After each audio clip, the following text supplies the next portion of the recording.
मतलब ये हमें बताता है कि जैसे जैसे हम किसी भी कोई मटेरियल है हमारे पास, अगर उसके ऊपर हम डिफॉर्मिंग फोर्स लगा रहे हैं, उसका लोड बढ़ा रहे हैं, तो किस किस तरह से उसमें चेंजेस होते हैं, ये सब हमें इसमें देखना है।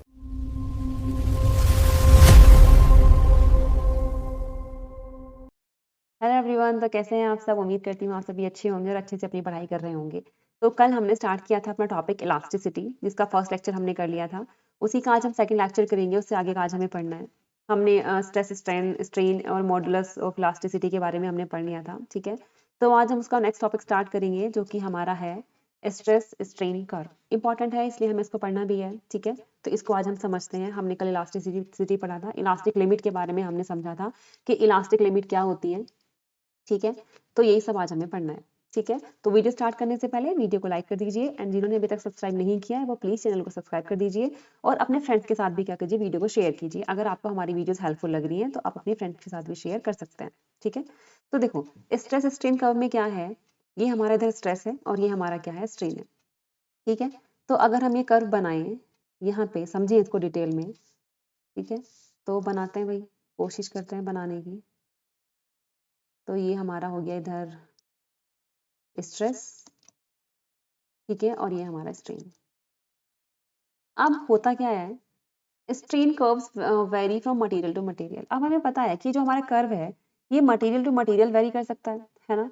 अब this curve helps to understand how given material deform with increasing loads. मतलब ये हमें बताता है कि जैसे जैसे हम किसी भी कोई मटेरियल है हमारे पास, अगर उसके ऊपर हम डिफॉर्मिंग फोर्स लगा रहे हैं, उसका लोड बढ़ा रहे हैं, तो किस किस तरह से उसमें चेंजेस होते हैं, ये सब हमें इसमें देखना है, ठीक है। तो अगर हम बनाएं किसी भी मटेरियल के लिए, तो सबसे पहले तो ये कोई हमारा ए पॉइंट है।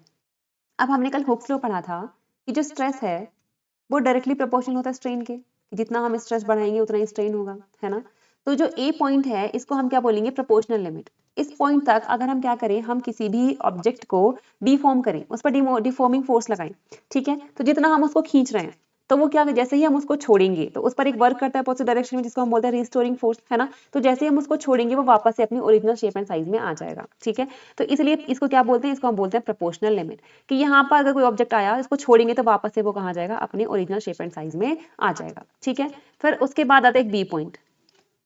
अब क्योंकि देखो ये डायरेक्टली प्रोपोर्शनल तो नहीं है ना, डायरेक्टली प्रोपोर्शनल तो नहीं है, लेकिन बी पॉइंट तक भी अगर हम किसी ऑब्जेक्ट को खींच के लाएंगे तो वापस से अपनी ओरिजिनल शेप एंड साइज में आ जाएगा। तो इसीलिए इसको बोलते हैं इलास्टिक लिमिट या फिर यील्ड पॉइंट। इलास्टिक लिमिट या फिर यील्ड पॉइंट किसको हम बोलते हैं, इसको बी को, ठीक है। तो ये हमारा बी है, इलास्टिक लिमिट और यील्ड पॉइंट, ठीक है। तो बी को हम क्या बोलेंगे, इलास्टिक लिमिट बोलेंगे, और यील्ड पॉइंट हम इसको बोलेंगे। यानी कि यहाँ तक भी अगर हम किसी ऑब्जेक्ट को खींच के लाते हैं तो वापस से वो अपनी ओरिजिनल शेप एंड साइज में आ जाएगा। तो कल हमने पढ़ा था कि इलास्टिक लिमिट वही होती है कि इस लिमिट तक कोई भी ऑब्जेक्ट अपनी ओरिजिनल शेप एंड साइज में वापस आ सकता है, ठीक है ना। अब जैसे क्या होगा, अब आपको पता है कि मैंने बोला था अगर हम इलास्टिक लिमिट के बाद क्या करें, अगर इलास्टिक लिमिट के बाद हम फिर भी उस पर लोड बढ़ाए जा रहे हैं, हम उसको खींचे जा रहे हैं, तो क्या होगा, या तो उसमें परमानेंट शिफ्ट आ जाएगा भाई, या तो वो क्या हो जाएगा, उसकी जो उसकी ओरिजिनल शेप एंड साइज थी उसमें परमानेंट चेंज आ जाएगा, मतलब उसकी लेंथ में कुछ ना कुछ इंक्रीमेंट हो जाएगा, ठीक है। या फिर क्या हो जाएगा, वो ब्रेक हो जाएगा। यही सब हमने कल पढ़ा था। तो अब हम इसको खींच के ना किसी सी पॉइंट तक ले आए, ये कोई सी पॉइंट है, सी पॉइंट है, ये सी पॉइंट। तो अब हम क्या होगा, इलास्टिक लिमिट तो सिर्फ बी पॉइंट तक थी, तो जैसे ही हम इसको बी से सी तक लाए, तो अब ये अपनी ओरिजिनल शेप एंड साइज में वापस यहाँ नहीं आएगा। इसमें क्या होगा, कुछ ना कुछ इसकी साइड शेप एंड इसकी साइज में इंक्रीमेंट हो जाएगा। तो हमने बोला कि इतना इसमें क्या हो गया, इंक्रीमेंट हो गया, और इसी को बोलते हैं परमानेंट सेट, कि अभी परमानेंट सेट हो गया। जैसे आपने अपनी रबर देखी होंगी, जैसे जो फीमेल्स है ना, वो अपने सर में रबर डालती हैं। तो जब हम न्यू रबर खरीद के लेके आते हैं तो अपने सर में डालते हैं, तो कुछ दिन तक तो वो सही रहती हैं। कुछ टाइम बाद क्या हो जाता है, जब हम उनको डेली स्ट्रेच कर रहे हैं, अपने बालों में डाल रहे हैं, तो एक टाइम बाद ऐसा आएगा कि उनकी ना लेंथ परमानेंट बढ़ जाएगी, है ना। वो वापस से उतनी छोटी नहीं रह पाती है, वो परमानेंट लंबी हो जाती है रबर्स। तो अब हमें तो उसमें क्या होता है, तो वही उसी को बोलेंगे कि हमने क्या किया, हम उसको डेली खींच रहे हैं, डेली हम उसको खींच रहे हैं, तो हमने उसकी इलास्टिक लिमिट से ज्यादा उसको खींच दिया, है ना। तो क्या हो गया, अब उसमें परमानेंट सेट आ गया। अब हम बोलते हैं भाई ये रबर तो लूज हो गई, बेकार हो गई, अब न्यू लानी पड़ेगी, है ना। तो उसी को हम क्या बोलते हैं, परमानेंट सेट। तो ये वाला जो हम वायर खींच रहे थे यहाँ तक, अब ये वापस से यहाँ नहीं आ पाएगा, अब इसमें कुछ ना कुछ चेंज हो जाएगा, तो इसकी कुछ ना कुछ लेंथ में इंक्रीमेंट हो जाएगा। तो जो इंक्रीमेंट लेंथ हुई ये वाली, इसी को हम बोल देते हैं परमानेंट सेट। तो आई होप आपको इतनी बात तो क्लियर हो गई होगी, ठीक है। अब हमने क्या किया, अब हमने इसको फिर से इंक्रीज किया, फिर से कुछ इंक्रीमेंट किया, ये तो ये पॉइंट मान लिया कि हमने डी है, और ये पॉइंट मान लिया कि हमने क्या है, ई है। अब डी है हमारा अल्टीमेट टेंसाइल पॉइंट। अब हम इसको यहाँ तक खींच के ला रहे हैं, अब ये परमानेंट सेट तो हो ही गया है ना। अब डी तक क्या है, डी को हम बोलेंगे अल्टीमेट टेंसाइल पॉइंट। अब जैसे ही आप उसको आगे तक लेके जाओगे ई को, तो ई है हमारा फ्रैक्चर पॉइंट, कि भाई अभी आपने यहाँ तक तो खींच के इसमें परमानेंट सेट आ गया, बट अभी भी इसको आप खींच रहे हो, तो ठीक है, अभी तक भी आप इसको खींचे जा रहे हो, लेकिन अब एक टाइम ऐसा आएगा जब भाई अब अगर आपने इसको जरा सा भी अब खींचा तो ये टूट जाएगा, क्या हो जाएगा, ब्रेक हो जाएगा। तो इस ई पॉइंट को हम क्या बोलते हैं, फ्रैक्चर पॉइंट। तो इस ई पॉइंट को हम क्या बोलते हैं, फ्रैक्चर पॉइंट। ठीक है, अब क्या होगा, ये vary to material to material vary करेगा। अब हो सकता है किसी मटेरियल का फ्रैक्चर पॉइंट दूर हो या किसी मटेरियल का फ्रैक्चर पॉइंट पास हो, ऐसे भी तो हो सकता है। ठीक है, तो जैसे इसमें लिखा है if D and E R close, D और ई अगर पास पास है तो हम बोलेंगे जो मटेरियल है वो ब्रिटल है। कैसा है, ब्रिटल है। अब आपको पता है कि ब्रिटल मटेरियल्स वो होते हैं जो जल्दी से टूट जाते हैं, है ना, जैसे कि कांच है। ठीक है ना, तो अब हमने क्या किया, जैसे क्या हुआ कि अब ये वाला पास है, देखो ये डी वाले पॉइंट था, क्या था, डी वाला अल्टीमेट टेंसाइल पॉइंट था ये वाला, अभी तक यहाँ भी खींच रहे हो कोई दिक्कत नहीं आ रही है, लेकिन जैसे ही आप इसको ये पॉइंट तक खींच रहे हो तुरंत टूट जा रहा है।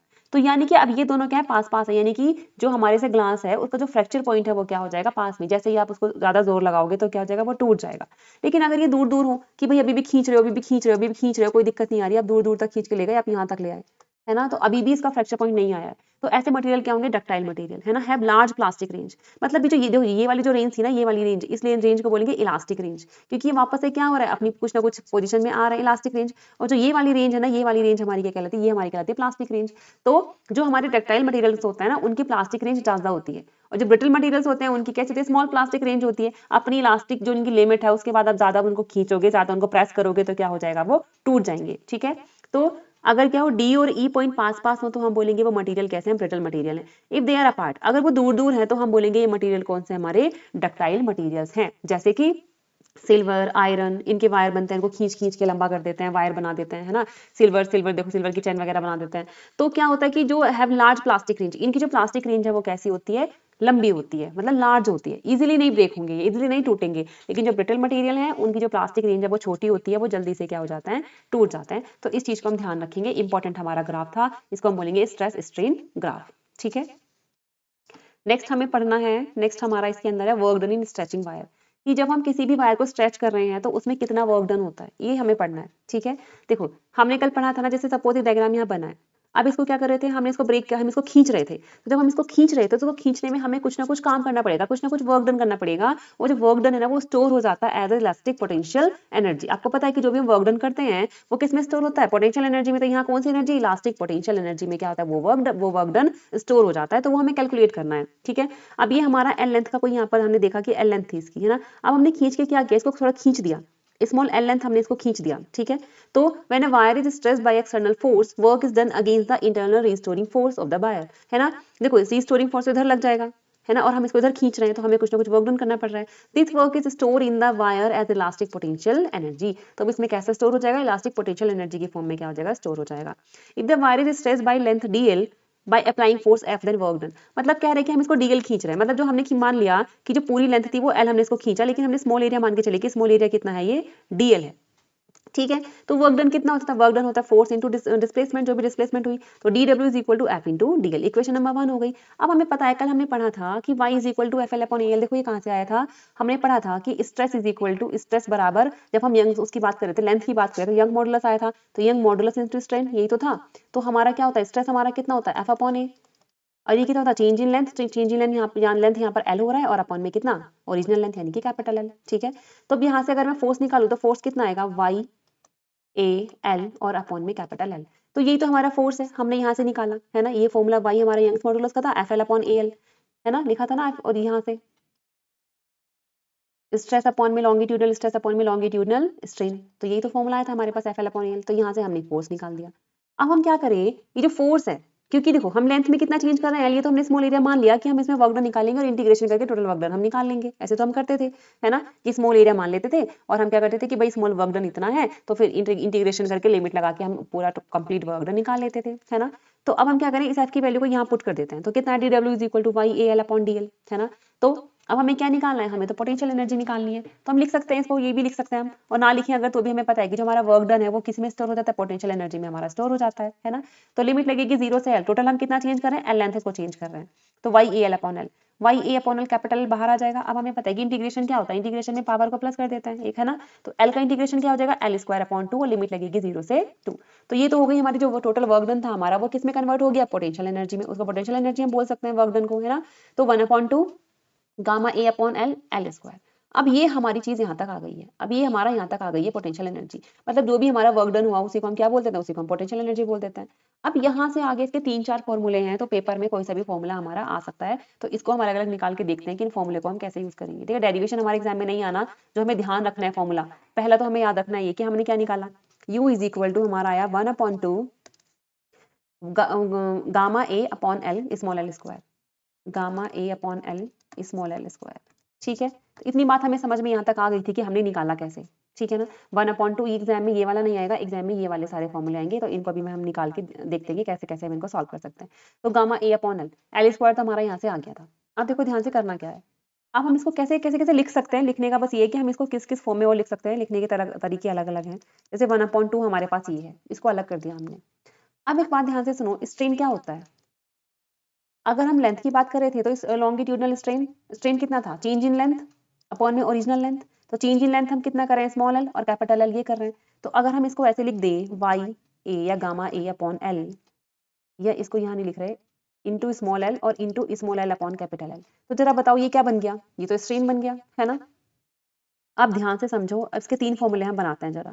1/2, अब स्ट्रेस कितना था, स्ट्रेस कितना था, अगर मैं लिखूं अगर वायर स्ट्रेन की फॉर्म में, तो ये हमारा क्या था, gamma longitudinal strain into strain, longitudinal मतलब ये हमारा था यंग्स मॉडुलस ऑफ इलास्टिसिटी, और इंटू स्ट्रेन था एल अपॉन एल। तो ये तो हमारा स्ट्रेस था, है ना, आ जाएगा ना यहाँ से देखो, गामा इज इक्वल टू, ये तो था हमारा लॉन्गिट्यूडनल स्ट्रेस अपॉन में लॉन्गिट्यूडनल स्ट्रेन।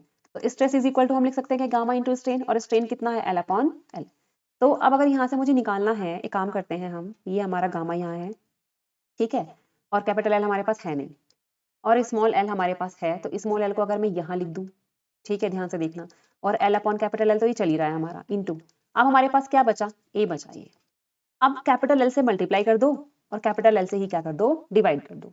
जरा ध्यान से देखो ये बना क्या, 1/2 इंटू ये गामा एल अपॉन एल, देखो क्या बन गया, ये हमारे पास क्या बन गया, स्ट्रेस, तो इसको हम लिख सकते हैं यहाँ पे स्ट्रेस।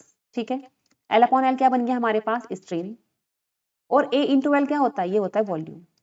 तो भाई एक फॉर्मूला तो हमारे पास एनर्जी का ये बन गया। ठीक है, एक फॉर्मूला तो हमारे पास एनर्जी का ये आ गया। आप और क्या कर सकते हैं, अब एक बार ध्यान से समझेंगे, भाई ये फॉर्मूला आ गया। अब इस फॉर्मूले में देखो, यहां से एक होता है energy density, energy density, energy density होती है energy per unit volume, energy per unit volume. ठीक है, क्या होती है हमारे पास energy density, energy per unit volume. तो अगर मुझे एनर्जी पर यूनिट वॉल्यूम निकालना है तो हम क्या करेंगे, हम U अपॉन V लिख सकते हैं, बिल्कुल U अपॉन V लिख दिया, है ना। तो is equal to 1/2 into stress into strain, ये डायरेक्ट एग्जाम में पूछा जाता है। ठीक है, तो इसको यहाँ पे स्मॉल u भी लिख सकते हैं, या U भी लिखा हुआ आ सकता है एग्जाम में, 1/2 इंटू स्ट्रेस इंटू स्ट्रेन। तो एक फॉर्मूला ये है जो हमें ध्यान रखना है, ये ऑब्जेक्टिव क्वेश्चंस में बहुत पूछे जाते हैं। अब ध्यान से समझेंगे, यहाँ से क्या मैं स्ट्रेस को लिख सकती हूँ, क्या लिख सकती हूँ मैं स्ट्रेस को, 1/2 इंटू, हम लिख सकते हैं यंग्स मॉडुलस इंटू स्ट्रेन, लिख सकते हैं ना, इंटू स्ट्रेन।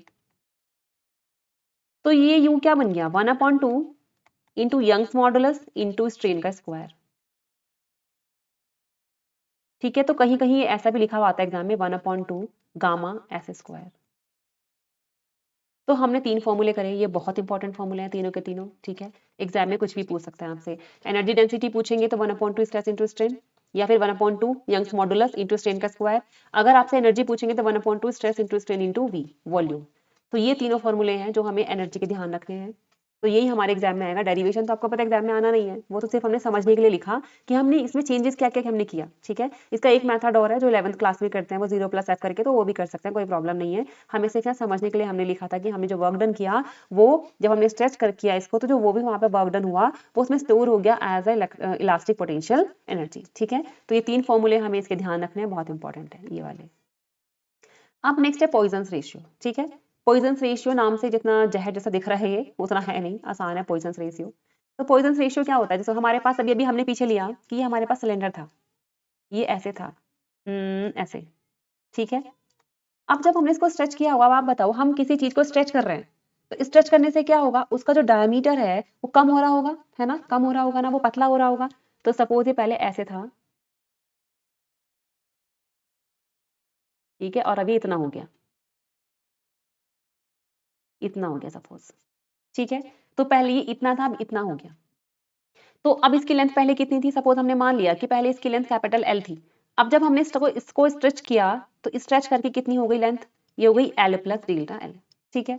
अब इसका जो डायमीटर था या रेडियस भी आप ले सकते हो, डायमीटर पहले डी था, अब देख रहे हो आप डायमीटर पहले से कम हो गया, तो अब कितना हो गया, डी माइनस डेल्टा डी। इतनी बात सभी को क्लियर हो गई होगी, ठीक है, कि हमने क्या किया, हमारे पास सपोज हमने सिलेंडर से ले रखा है और हमने इसको खींच दिया, स्ट्रेच कर दिया। अगर आप अपनी रबर को भी देखोगे, जब मैंने रबर वाला एग्जाम्पल दिया था, तो जब आप उसको ऐसे खींचते हो तो वो कितनी पतली हो जाती है ना। तो लेंथ में इंक्रीमेंट हो गया एल प्लस डेल्टा एल, और डायमीटर में क्या हो गया, डिक्रीमेंट हो गया, डी माइनस डेल्टा डी हो गया। तो यही हमारा पॉइजन रेशियो का फॉर्मूला होता है कि लेटरल स्ट्रेन अपॉन में लॉन्गिट्यूडनल स्ट्रेन। जिसके लेंथ में चेंज हुआ उसको तो हम बोलते हैं लॉन्गिट्यूडनल स्ट्रेन, ठीक है, और जिसके डायमीटर में चेंज हुआ उसको हम बोलते हैं लेटरल स्ट्रेन। अब सिंपल सी बात है, स्ट्रेन क्या होता है, चेंज, है ना, जो भी चेंज हो रहा है किसी कॉन्फ़िगरेशन में तो उसका ओरिजिनल है, तो हम कहेंगे चेंज इन डायमीटर अपॉन में ओरिजिनल डायमीटर। चेंज कितना हो रहा है, डेल्टा डी इसमें चेंज हो रहा है ना, कितना चेंज हो रहा है, हमने माना कि डेल्टा डी चेंज हो रहा है, डेल्टा डी कम हुआ ना तो डेल्टा डी चेंज हो गया, तो माइनस, अब डेल्टा डी अपॉन डी, और ये हो जाएगा हमारा डेल्टा एल अपॉन में एल। अब ये माइनस क्यों आया, ये माइनस ये शो कर रहा है कि जो डायमीटर है वो क्या हो रहा है, डिक्रीज हो रहा है ना, उसका साइज क्या हो रहा है, पहले से पतला हो रहा है, तो इसलिए कौन सा साइन लगा दिया हमने, नेगेटिव साइन। अब एग्जाम में कहीं आपको ऐसे भी दिख सकता है, माइनस कोई डायमीटर ना लेके रेडियस ले ले, कि भाई पहले रेडियस इसकी आर थी और अब कितनी हो गई, अब हो गई आर माइनस डेल्टा आर, भाई कोई ऐसे भी तो बोल सकता है। तो हम इसको लिखेंगे डेल्टा आर अपॉन आर और अपॉन में डेल्टा एल अपॉन एल, ठीक है। तो ये हो जाएगा हमारा फॉर्मूला। अब इंपॉर्टेंट जो पेपर में बहुत बहुत पूछा जाता है, वेरी वेरी इंपॉर्टेंट, कि इसकी वैल्यूज क्या होती है ना। तो थ्योरेटिकल वैल्यू होती है इसकी माइनस से 0.5 के बीच में, याद रखेंगे, और प्रैक्टिकल होती है 0 से 0.5 के बीच में, ठीक है, इसको ये ध्यान रखेंगे, ठीक है। अब हमारा लास्ट है इसमें, अब नेक्स्ट हमारा है इसमें, अभी एक और बचा है, नेक्स्ट है हमारा इसमें रिलेशन बिटवीन गामा, के, ईटा एंड सिग्मा। अब इन चारों में रिलेशन भाई बहुत इंपॉर्टेंट है, इसको ध्यान रखेंगे, पेपर में बार बार पूछा जाता है, ठीक है, हर बार उम्मीद होती है कि इनसे क्वेश्चंस आना ही आना है। चारों रिलेशन है, इनको आप बार बार याद कर लो, रट लो अच्छे से, लिख लिख के, ठीक है। तो पहला यंग्स मॉडुलस का कौन सा है, gamma is equal to 3k 1 minus 2 sigma. Second है गामा इज इक्वल टू या y is equal to 2 eta 1 plus sigma, ध्यान रखेंगे। नेक्स्ट है sigma is equal to 3k minus 2 eta upon में 2 ईटा प्लस 6k। थर्ड है 9 upon gamma है ये, है ना, 9 upon gamma 1 upon K plus 3 upon eta, या gamma is equal to 9k eta gamma K plus 3k, ये दोनों सेम ही है। तो भाई ये फॉर्मूले आपको याद करने हैं, अच्छे से लर्न कर लेना इनको, ये इंपॉर्टेंट है, पेपर में आते ही आते हैं, यहाँ लिखा भी है ना, वेरी वेरी इंपॉर्टेंट। इसमें को समझाने के लिए नहीं था, ये सिर्फ हमारे फॉर्मूले हैं और ये हमें याद करना है, ठीक है। नेक्स्ट है इसके अंदर कैंटिलीवर। अब कैंटिलीवर भी हमारे सिलेबस में है। कैंटिलीवर क्या होता है, देखो ध्यान से समझो, ये ना एक तरह की बीम होती है, बीम टाइप होती है, बीम तो नहीं कह सकते, ये बीम जैसी होती है, जिसको हम क्या करते हैं, एक एंड से तो फिक्स कर देते हैं और एक एंड से खुला रखते हैं। जैसे सपोज ये हमारे पास पेन है और ये मैंने इसको खुला कर दिया ऐसे, ठीक है। अब मैं इस पर जब लोड लगाऊंगी तो टेढ़ा हो जाएगा, ये भाई ऐसा इस पर लोड टांग रहे हैं तो टेढ़ा हो जाएगा। तो बस यही हमारा कैंटिलीवर वर्क करता है, कि पहले इतना था, जब हमने लोड लगाया तो ये यहाँ तक आ गया, ठीक है। अब इसमें जो भी चेंज हुआ, जो भी डिप्रेशन हुआ, उसको हम इसे डेल्टा से हम क्या करते हैं, डिनोट करते हैं, ठीक है। अब देखो ये यहाँ पे अलग हो सकता है, यहाँ पे अलग हो सकता है, हमसे कहीं पर भी एग्जाम में पूछ सकते हैं। अगर ये पूछा कि भाई एंड पे बताओ कितना होगा डेल्टा, तो एंड के लिए formula delta is equal to WL³ upon 3 YIG। अब IG होता है इसमें ज्योमेट्रिकल मूवमेंट ऑफ इनर्शिया, ये सबके लिए अलग अलग अभी हम पढ़ेंगे। तो ये हमारा फॉर्मूला। अब वो W क्या होता है हमारे पास, वेट तुम्हें पता है, वेट क्या होता है, mg, है ना, जो वेट आप इस पे लटका रहे हैं तो वेट कितना होगा, mg, तो हम इसको mg भी लिख सकते हैं, mg L³ अपॉन में 3YIG। नेक्स्ट है हमारा कैंटिलीवर। हमारे सिलेबस में नेक्स्ट क्या है, कैंटिलीवर। अब देखो कैंटिलीवर क्या होता है, ये कैसी बीम होती है जिसको एक साइड से तो फिक्स कर रखते हैं और एक साइड से हम इसको क्या करते हैं, फ्री छोड़ देते हैं। ये सपोज मान लो कि ये पेन है, तो ये बीम, इसको मान लो कि बीम है, ये यहाँ से फिक्स है ना। अब अगर इधर से इस पे लोड लटकाएंगे तो ज्यादा क्या हो जाएगा, ऐसे टेढ़ा हो जाएगा, ठीक है। तो यही हमने कैंटिलीवर में पढ़ना है, कि यहाँ से तो हमने फिक्स कर दिया, अब यहाँ से ही जो हमने जैसे लोड लटकाया तो ये थोड़ा सा क्या हो गया, शिफ्ट हो गया, ये इतना हो गया, है ना। तो इसी को हम बोलते हैं क्या, डिप्रेशन, इसको हम बोल देते हैं, डेल्टा से हम इसको क्या करते हैं, डिनोट करते हैं, ठीक है। अब तुमसे पेपर में पूछ सकते हैं डिप्रेशन एट एंड, अगर एंड पे पूछा है तो फॉर्मूला लगेगा हमारे पास WL³ अपॉन 3YIG। IG होता है ज्योमेट्रिकल मूवमेंट ऑफ इनर्शिया। अब W वेट हो रहा है जो हम इस पे लटका रहे हैं, तो फॉर्मूला mg भी हो सकता है। पेपर में देखते हैं कि आप पेपर में न्यूमेरिकल्स में अलग अलग क्वेश्चंस में वैल्यू दे सकते हैं ना, तो वेट बोलेंगे तो mg, नहीं तो mg क्या होता है, वेट को हम mg भी लिख सकते हैं, है ना। तो ये तो हो गया था जब एक एंड पे लटका हो, ठीक है ना। अब अगर तुमसे पूछ ले भाई कि ये बताओ जरा, जहाँ फिक्स्ड पॉइंट है उससे x डिस्टेंस पे बताओ कितना इसमें डिप्रेशन आया, तो यहाँ डिप्रेशन सब जगह अलग अलग होगा, है ना। टोटल मान लिया कि हमने L था, तो अब तुमसे पूछा कि भाई बताओ x पॉइंट पर कितना डिप्रेशन होगा, तो x पॉइंट के लिए क्या लिखेंगे, x पॉइंट के लिए हमारे पास फॉर्मूला है ये नॉर्मल जनरल फॉर्मूला, इसको हम बोल सकते हैं delta is equal to mg upon y i g और lx square upon 2 minus x cube upon 6, ठीक है। तो जैसे ही इसमें हम क्या करेंगे, जैसे ही इसमें हम क्या करेंगे कि भाई अगर हमें बोला गया कि अच्छा क्रॉस चेक करेंगे अगर हम, तो टोटल डिस्टेंस कितनी थी L, तो x को जब हम L रखेंगे ना तो यही हमारा फॉर्मूला आ जाएगा जो हमने एंड के लिए बोला था। तो ये हो गया हमारा जनरल फॉर्मूला x डिस्टेंस के लिए, वो x डिस्टेंस कहीं भी हो सकती है ना। अब ध्यान से सुनेंगे, जो IG लिखा है इसकी वैल्यू क्या लेनी है, तो अगर ये आपको रेक्टेंगुलर दे रखा है, कैसा दे रखा है कि भाई ये रेक्टेंगुलर दे रखा है अगर आपको, है ना, तो क्या लेंगे आप VD क्यू अपॉन में 12 वैल्यू लेंगे IG की, और अगर सर्कुलर बोल रखा है तो आप लोगे पाई D 4 अपॉन में 4, ठीक है। अगर ध्यान दो, अगर आपको स्क्वायर बोल दिया तो भाई स्क्वायर भी तो बोल सकते हैं, तो स्क्वायर के लिए क्या लेंगे, स्क्वायर के लिए हमें पता है कि दोनों साइड्स कैसी होंगी, इक्वल, तो यहाँ b की जगह पे d लिख देंगे या d की जगह पे भी b लिख देंगे। तो अगर मैंने मान लिया कि दोनों साइड्स हमारी b हैं, सपोज स्क्वायर है हमारे पास, ये भी b है और ये भी b है, तो क्या हो जाएगा IG is equal to, IG हो जाएगा हमारा क्या, b की पावर 4 अपॉन में 12। तो ध्यान रखेंगे ये भी एग्जाम्स में पूछ सकते हैं, ठीक है। तो ये होता है हमारा कैंटिलीवर। अब अगर क्या कर दें, अगर हम उसको दोनों साइड से फिक्स कर दें, ठीक है, तो दोनों साइड से अगर फिक्स कर दे और बीच में से वेट लटका रहे हैं, तो फॉर्मूला क्या बनेगा, WL क्यूब अपॉन में 48 YIG, तो ये फॉर्मूला बन जाएगा हमारा, ठीक है। अब नेक्स्ट है टोरिजिनल रिजिडिटी ऑफ सिलेंडर, सिलेंडर के लिए बोला गया भैया, अब ये लास्ट टॉपिक आई थिंक हमारा है ना, कपल पर यूनिट टोरिजिनल रिजिडिटी। अब ध्यान से सुनो, इसका ये मतलब है कि हमारे पास क्या है, कोई सिलेंडर है ना, उसको हमने एक साइड से तो क्या कर दिया, यहाँ से तो फिक्स कर दिया है, अब एक साइड से खुला है, इस पर हम वेट, इसको हम क्या करें, इसको हम ऐसे ऐसे मोड़ रहे हैं, ऐसे रोटेट करें, एक साइड से फिक्स कर दिया इसको, जैसे एक साइड से फिक्स कर दिया, अब इसको ऐसे ऐंठ रहे हैं, ठीक है। तो इसको हम क्या बोलते हैं, इसी को हम बोलते हैं ट्विस्टिंग, है ना, ट्विस्टिंग कपल या कपल पर यूनिट टोरिजिनल रिजिडिटी, यानी कि हम इसको क्या करें, हम ट्विस्ट कर रहे हैं, ठीक है ना।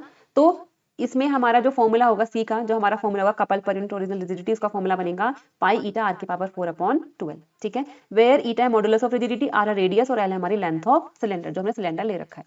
Work done in twisting in the cylinder, अब कितना ट्विस्ट हो रहा है, देखो सपोज हमने मान लिया, इसका सिरा हमने ऐसे मान लिया कि ये, तो थीटा हम इसको किसी एंगल से ट्विस्ट करेंगे ना, जब हम इसको ट्विस्ट कर रहे हैं, ऐसे घुमा रहे हैं, तो हम किसी ना किसी एंगल से इसको घुमा रहे होंगे, है ना, तो वो एंगल थीटा है, तो कितना वर्क डन कर रहे हैं, 1/2 c थीटा स्क्वायर, ठीक है।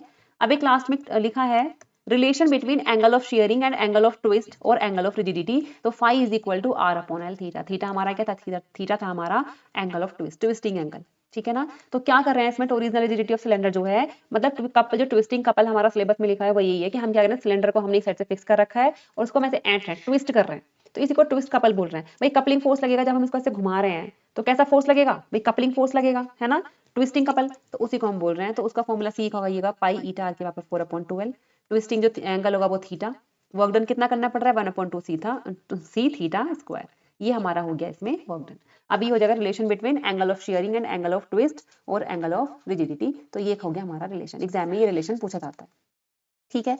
तो भाई ये हमारा टॉपिक थे, ये हमारा कंप्लीट हो चुका है, जितने भी हमारे टॉपिक थे हमारे ये कंप्लीट हो गए, यानी कि सिलेबस हमारा लगभग पूरा हो गया, इतना ही हमें इसमें पढ़ना था, इससे ज़्यादा हमें इसमें नहीं पढ़ना है, ठीक है ना। पेंडुलम, अच्छा पेंडुलम का देखते हैं, पेंडुलम का एक हमारा बचा है, बाकी हमारा ट्विस्टिंग सिलेंडर हमारा हो गया है, स्टैटिक टॉर्जन हमारा ये हो गया है, determination of rigidity of modulus by static torsional pendulum determination rigidity modulus, देखते हैं टॉर्जनल पेंडुलम वाला देख लेते हैं, बाकी हमारा तो सिलेबस कंप्लीट सारा हो ही गया है इसमें, ठीक है। तो लगभग हमारा सारा सिलेबस हो गया है, जो एक दो टॉपिक बचे हैं पेंडुलम वाला उसको भी देख लेंगे, उसको कर लेंगे, या तो किसी दिन ऐसा करेंगे जिस दिन हम इसके क्वेश्चन प्रैक्टिस करेंगे, उसी दिन जो बचा हुआ एक टॉपिक है इसका उसी में कर लेंगे हम, बाकी जो मोस्टली हमारा था सारा कंप्लीट हो चुका है, इतना हमारा इंपॉर्टेंट था और ये हमें पढ़ना ही पढ़ना है, ठीक है। तो मिलते हैं भाई नेक्स्ट लेक्चर में, देखते हैं नेक्स्ट लेक्चर में हम क्या करेंगे, इसके एक दो कुछ क्वेश्चंस कर लेंगे और जो भी वो पेंडुलम वाला बचा उसको भी हम कंप्लीट कर लेंगे। तो वीडियो को लाइक कर दीजिए अगर समझ में आ रहा है और चैनल को सब्सक्राइब कर दीजिए। मिलता है नेक्स्ट लेक्चर में, थैंक यू सो मच।